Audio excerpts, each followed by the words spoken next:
बिस्मिल्लाहिर्रहमानिर्रहीम अस्सलाम वालेकुम दोस्तों, तुसीं देखदे पे लुडन पंजाब टीवी ते मैं तुहाडा मेज़बान मुहम्मद अहमद। सब तो पहले जनाब अपने चैनल लुडन पंजाब नूं करना सबसक्राइब और बैल आइकन नूं करना प्रेस ताकि मेरी आने वाली अच्छी और बेहतरीन वीडियो जनाब मेरे वीर वेखण। सब तो पहले जनाब वीरां वास्ते अज गारंटी वाली और तसल्ली वाला जानवर लैके आए हैं जिन ते जनाब बार बार तसल्ली है, बार बार गारंटी है कि जनाब यह वच्छी जम्मी है जनाब अज गां सूई है। तसल्ली करावांगे गां जनाब एडी गां जनाब मेरे वीरां ने घट वेखी होगी, बहुत वड्डी गां है और अल्लाह ते अल्लाह दे हबीब ने थण भी गां नूं जनाब बड़ा सोहना लाया है। यह वेखना है जनाब माशाल्लाह मोटा पावर वाला थण है माशाल्लाह, मोटा मोटा और जनाब इस गां दा माशाल्लाह माशाल्लाह दुद्धां दा रिकॉर्ड जिहड़ा रहा है वह भी बड़ा रहा है जनाब।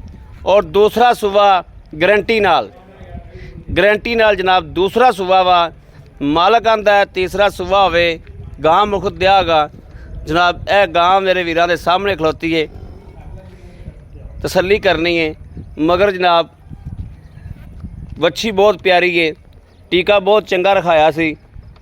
भाई अकरम जनाब जानवर लियांदा इस गल्लों इनते मैं खुश हाँ। जानवर लैके आंदा है गारंटी वाली जगह तो लैके आंदा है, तसल्ली वाली जगह तो लैके आंदा है, दुध का काम करता है, इनका आपदा दुध का काम है और जानवर भी जनाब उतों चकदा है जिथों गारंटी होंदी है। यह गां वेखनी जनाब, गां को जनाब खून पूरा है माशाल्लाह, दूजे सूबे जनाब गां है माशाल्लाह। तसल्ली करनी है, लेना देना नसीब की गल है। भाई अकरम भाई टोरो ना लम्मा करके टोरा सवार के चेक कराइए जनाब। यह मेरे वीरां ने देखना है, कोई लगा तो कोई नहीं है, कोई जनाब सर नवाह कोई लेना देना इवें दा कोई मसला मसैल कोई वाधा घाटा। यह जनाब मेरे वीरां तसल्ली करनी है अल्लाह के हुक्म नाल सोहने हबीब के सदके नाल इंशाअल्लाह। इस गां दी जनाब गारंटियां ने अल्लाह के हुक्म नाल इंशाअल्लाह। गां मेला मूला सट के अल्लाह के खास फजलो करम नाल इंशाअल्लाह 24 तो 25 लीटर दुध करने वाली गां है। और पिछले सूबे जरा करती रही है हक्की मानी गल्लां करा के हक्की मानी खुदा नूं जान देनी है जनाब। आपदा आप भारा करने वाली गल है जिहड़ा दुध करती रही है अल्लाह ते अल्लाह दे हबीब दे सदके नाल इंशाअल्लाह। वो दुध दी मालक कोल पछावांगे, ना कदे गलत बयानी की है ना अल्लाह के हुक्म नाल इंशाअल्लाह करन देनी है। भाई अकरम आओ खा मड़ा यार, ए जनाब अच्छी खलोती है। अस्सलाम वालेकुम जी। भाई अकरम की हाल है? ठीक ठाक हो? भाई अकरम बड़ा खुश मैं तुहाडे ते कि तुसीं जानवर जिहड़ा कढदे जो ना जी, जानवर लैदा जी लाभ और गारंटी वाला लियांदे काम करदा वा। जिहड़ा कोई वेचदा वा पहले चोना भी आप पहले सूबे दूसरे सूबे फिर लै लईदा, दूसरे सूबे लै लईदा। हां जी पहलना भी लै दी ने, कोई नहीं मसला चो के तसल्ली करके। भाई अकरम गल पता की है? हां जी गल है हक्की सच्ची गल होनी चाहिए, खुदा नूं जान देनी। मर जाना इत्थे कख भी नहीं रह जाना जी, झूठ तो इंशाअल्लाह बोलना ही नहीं, बोलना नहीं दा। ये अल्लाह नाल वादा करना कि झूठ नहीं बोलना वीडियो विच, भावें विके भावें मुंडा ना विके। बिल्कुल। पिछले सूबे हां जी गां कितना दुध चवांदी रही? 20 लीटर करदी रही पहले सूबे। पहला सूबा से पिछला पिछली बारी पहला सूबा से 20 लीटर दुध वच्छी नूं पिया के चौंदे रहने। और ये गारंटी है भी ये हुण दूसरा सूबा सूई? हां जी बिल्कुल जी गारंटी। तीसरा तो गां साडी कोई मसला नहीं छड़ के चला जाए, ठीक हो गया। यानी कि गारंटी नाल दूसरा सूबा। पहले सूबे 20 लीटर दुध चवांदी रही। हां जी 20 ठीक हो गया। ऐतकी उन्हें दूजा सूई की ख्याल है कि कितना करेगी?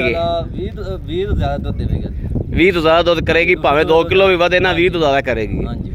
अच्छा आ टीका किन्ने दा रखाया सी भाई अकरम? 7000 रुपए टीका रखाया जी, बच्ची माशाल्लाह बहुत अच्छी थी। किन्ने दा रखाया सी? 7000 रुपए। 7000 रुपए दा। हां जी भाई अकरम तुसी हुण इस तो पहले तुसी मैंने दस्सिया कि बच्ची ने दुध पिया सी, चोया भी है? बिल्कुल जी, पहले असि तकरीबन 11 बजे घास हुई है। ठीक हो गया। 12 12:30 बजे मैं ना बच्ची ने दुध पियाया वा और जाके ठीक है 3 किलो चोया भी हैगा। 3 किलो चोया सी किधरे बिजी सी, मैं तन्नू कॉल कीती सी, तुसी क्या मैं लेट हां। हां बिल्कुल, इसलिए करके मैं चोली गर्मी हैगी सी ते फिर ना कोई डर लगदा। हां जी डर लगदा। मैं भी तैनूं आख्या सी था गां थोड़ी हौली कर दिओ। गां हौली कीती, चोई है गां जी। हां 3 किलो बोला कढिया हैगा ते बच्ची नूं प्यार जा, बच्ची नूं जाके पिया। ए जनाब देखदे पे मेरे वीर बच्चे जेर पाती। हां जी जेर पाती। ठीक हो गया। 12 बजे सुई जेर पाती। ठीक हो गया।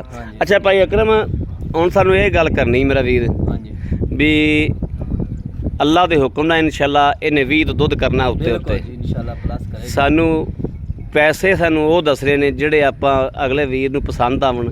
ਬਿਲਕੁਲ ਜੀ। ਨਾਲ ਲਾ ਕੇ ਵਿਖਾਉਣਾ ਗਾਂ ਦਾ ਕੱਦ ਵੀ, ਕੱਦ ਦੀ ਨਮਾਇਸ਼ ਕਰਾ ਦਿਓ।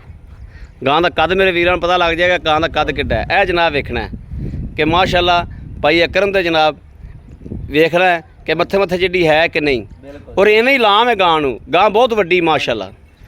ਭਾਈ ਅਕਰਮ ਇਹਦਾ ਦੂਜਾ ਪੈਸੇ ਜਿਹੜੇ ਲੈ ਲੈਣੇ ਨੇ ਮਨਾਸਬ ਜੀ 1 ਲੱਖ ਤੇ 20,000 ਰੁਪਏ ਜੀ, ਬਿਲਕੁਲ ਮਕੂਲ ਰੇਟ ਕੀਤਾ ਜੀ। 3 ਲੱਖ ਹਾਂਜੀ 20,000 ਰੁਪਇਆ ਆਦੀ ਮਕੂਲ ਰੋਜ਼ੀ ਲੈਣੀ ਜੀ, ਬਿਲਕੁਲ। ਮਕੂਲ ਰੋਜ਼ੀ। ਹਾਂਜੀ ਗਾਂ ਵੀ ਚੰਗੀ ਹੈ ਜੀ ਇਨਸ਼ਾਅੱਲਾ। ਜਦੋਂ ਹਾਂ। ਕੋਈ ਭਰਾ ਉੱਤੇ ਆਣ ਕੇ ਦੇਖੇਗਾ ਚੋਵੇਗਾ ਗਾਂ, ਉਹਨੂੰ ਆਪੇ ਹੀ ਪਤਾ ਲੱਗ ਜਾਏਗਾ ਜੀ ਬਾਕੀ ਜਾਨਵਰ। ਬਿਲਕੁਲ ਤੁਹਾਡੀ ਗੱਲ ਠੀਕ ਹੈ, ਹਾਂਜੀ। ਲੇਕਿਨ ਆਦੀ ਮਕੂਲ ਰੋਜ਼ੀ ਰੱਖ ਕੇ ਹਾਂਜੀ ਇਹਦੇ ਜੇ ਤੁਹਾਡੀ ਮਕੂਲ ਰੋਜ਼ੀ ਹਾਂਜੀ ਇਹਨੂੰ ਹੀ ਪਿਆਰ ਮੁਹੱਬਤ ਵੈਸੇ ਹੋ ਜਾਏਗਾ ਪਿਆਰ ਨੂੰ ਬਦ ਕੇ ਥੋੜੀ ਬਹੁਤੀ ਕਰ ਲਾਂਗੇ ਜੀ, ਅੱਗੇ ਵੀ ਭਰਾਵਾਂ ਨੂੰ ਕਰੀ ਦੀ ਹੈ ਜੀ, ਕਰ ਲਾਂਗੇ ਜੀ। ਠੀਕ ਹੋ ਗਿਆ, ਹਾਂਜੀ। ਬੜੀ ਮਿਹਰਬਾਨੀ। ਅੱਛਾ ਇਹਦੇ 'ਚ ਕੋਈ ਹੋਰ ਕੋਈ ਰੋਲਾ, ਕੋਈ ਐਬ, ਕੋਈ ਨੁਕਸ ਗਾਰੰਟੀ ਹਰ ਚੀਜ਼ ਦੀ, ਪਿੱਛਾ ਪੁੱਛਾ ਕੱਢਦੀ ਹੋਵੇ? ਗਾਰੰਟੀ ਜੀ ਪਿੱਛੇ। ਗਰੰਟ ਆਪਣੀ ਗਰੰਟੀ ਹੈ? ਬਿਲਕੁਲ ਗਾਰੰਟੀ। ਵੈਕਸੀਨ ਹੋਈ ਗਾਂ ਨੂੰ? ਹਾਂਜੀ ਵੈਕਸੀਨ ਹੋਈ ਹੈ। ਠੀਕ ਹੈ। ਹਾਂਜੀ ਲਓ ਜੀ, ਮੇਰੇ ਕਿਸੇ ਵੀਰ ਭਰਾ ਦੇ ਪਸੰਦ ਹੋਵੇ ਉਹ ਜਨਾਬ ਰਾਬਤਾ ਕਰੇ 0307 00 15 881 0307 00 15 881। ਇਸ ਨੰਬਰ ਤੇ ਜਨਾਬ WhatsApp ਵੀ ਮੌਜੂਦ ਹੈ ਔਰ 24 ਘੰਟੇ ਰਾਬਤਾ ਵੀ ਜਨਾਬ ਮੌਜੂਦ ਹੈ। ਕਿਸੇ ਮੇਰੇ ਵੀਰ ਭਰਾ ਨੂੰ ਪਸੰਦ ਹੋਵੇ ਉਹ ਇਸ ਨੰਬਰ ਤੇ ਰਾਬਤਾ ਕਰ ਸਕਦਾ 0307 00 15 881। ਇਹ ਜਨਾਬ ਮਗਰ ਵੱਛੀ ਹੈ। ਔਰ ਜਨਾਬ ਬਾਕੀ ਉਮੀਦ ਕਰਾਂਗੇ ਸਾਡੀ ਅੱਜ ਵਾਲੀ ਵੀਡੀਓ ਮੇਰੇ ਵੀਰਾਂ ਨੂੰ ਭਰਾਵਾਂ ਨੂੰ ਪਸੰਦ ਆਵੇਗੀ। ਪਸੰਦ ਆਵੇ ਕਮੈਂਟ ਲਾਈਕ ਸ਼ੇਅਰ ਆਪਣੇ ਵੀਰ ਨੂੰ ਜ਼ਰੂਰ ਕਰਦਾ ਰਹਿਣਾ ਤਾਂ ਕਿ ਤੁਹਾਡਾ ਵੀਰ ਤੁਹਾਡੇ ਵਾਸਤੇ ਬਾਹਰ ਫਿਰ ਕੇ ਅੱਛੇ ਤੋਂ ਅੱਛਾ ਜਾਨਵਰ ਲੈ ਕੇ ਹਾਜ਼ਰ ਹੁੰਦਾ ਰਹੇ। ਬਾਕੀ ਜਨਾਬ ਇਸ ਵੀਡੀਓ ਤੋਂ ਆਪਣੇ ਵੀਰ ਨੂੰ ਦੇਣੀ ਇਜਾਜ਼ਤ। ਅੱਲਾ ਨਿਗਹਿਬਾਨ। ਪਾਕਿਸਤਾਨ ਜ਼ਿੰਦਾਬਾਦ।